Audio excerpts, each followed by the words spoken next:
Bueno, vamos a ver un tema nuevo que también está dentro de una unidad nueva, que va a ser la unidad de funciones, ¿sí? Ustedes hasta el año pasado habían visto lo que era la función lineal, que era una función de las más sencillitas y que cuando la llevaban a un gráfico, el gráfico era una recta. Bueno, ahora vamos a ver una función cuadrática, ¿sí? Donde ya el gráfico, acá, por acá lo pueden ver, ¿sí? Ya no va a ser una recta, sino que va a tener otra forma. Bueno, vamos a arrancar por el principio, ¿sí? Una función cuadrática de forma polinómica, aclaro esto porque después vamos a ver otras formas de la función cuadrática, pero por ahora nos vamos a basar en esta, en la forma polinómica. Tiene por lo general 3 términos, ¿sí?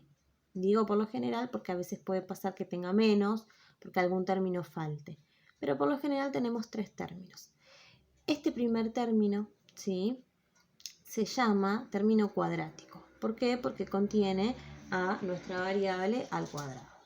Después tenemos este segundo término que se va a llamar término lineal y este último que es el término independiente.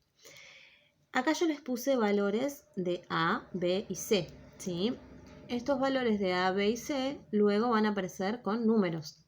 Nosotros vamos a tener valores numéricos, ¿sí? Que pueden ser cualquier tipo de números, salvo el valor de A, que si bien puede ser cualquier número, hay un número que no podría ir ahí, que acá lo anoté en un costadito. No puede ir el 0.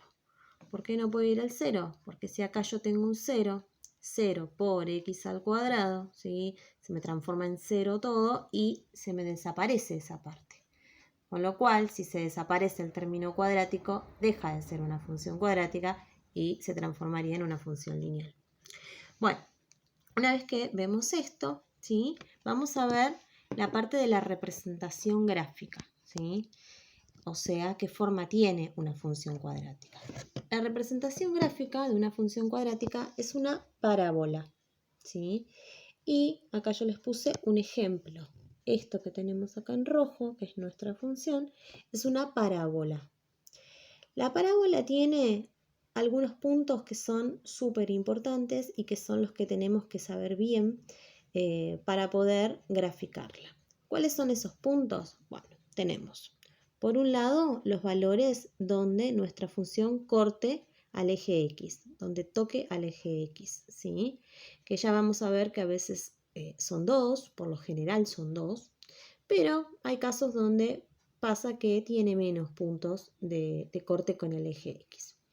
Después, hay otro punto que es importante, yo acá se los remarqué, ¿sí?, con un color para que vean que hay 4 puntos importantes.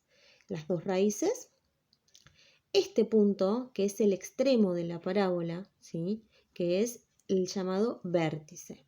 O sea, cuando digo extremo es porque es el punto más bajo o también puede pasar que sea el punto más alto, porque miren acá un ejemplo, ¿sí? Las parábolas pueden tener las ramas, se les llama rama a cada una de estas partes, las ramas hacia arriba o las ramas hacia abajo. Entonces, en este caso, el vértice sería este y sería el punto más alto de la función, ¿sí? Bueno, volviendo acá, tenemos entonces 2 raíces, un vértice y hay otro punto que es importante y que es este, que es el punto donde nuestra función intersecta, o sea, toca al eje Y. Ese punto se llama ordenada al origen y es exactamente igual que en la función lineal, ¿sí? La función lineal también tenía ordenada al origen y esto se repite en todas las funciones. La ordenada al origen siempre va a ser el punto donde la función toca al eje Y. Las raíces también van a ser siempre el punto donde la función toca al eje X. Solo que la diferencia con la cuadrática y la lineal es que la lineal tenía una sola raíz, podía tener una sola raíz. En cambio, las cuadráticas por lo general tienen 2, ¿sí? O menos. Ahora vamos a ver eso. Bueno, orientación de las ramas de la parábola. Se los adelanté recién, ¿sí? Pero cada una de estas partes de la parábola se les llama ramas. Y las funciones cuadráticas pueden tener o las ramas hacia arriba o las ramas hacia abajo. Nunca hacia los costados, así de esta forma, porque ahí ya eso no sería una función, sino que sería otra cosa, ¿sí? Que lo veremos más adelante. ¿Cuándo la función va a tener las ramas hacia arriba? Bueno, cuando el valor de a sea positivo, ¿sí? Ahí las ramas van a ir hacia arriba. Por ejemplo, yo acá todavía no les di ningún ejemplo concreto con números, pero cuando tengamos ejemplos numéricos, si el numerito este que acompaña a la x al cuadrado, ¿sí?, es positivo, es un número positivo, ya sabemos que nuestras ramas van a quedar hacia arriba. En cambio, si ese número es negativo, sabemos que nuestras ramas van a quedar hacia abajo. Otra cosa importante que acá me olvidé de marcarles es el eje de simetría, ¿sí?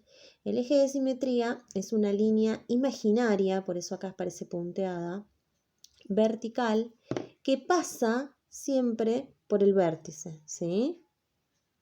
Toca el vértice.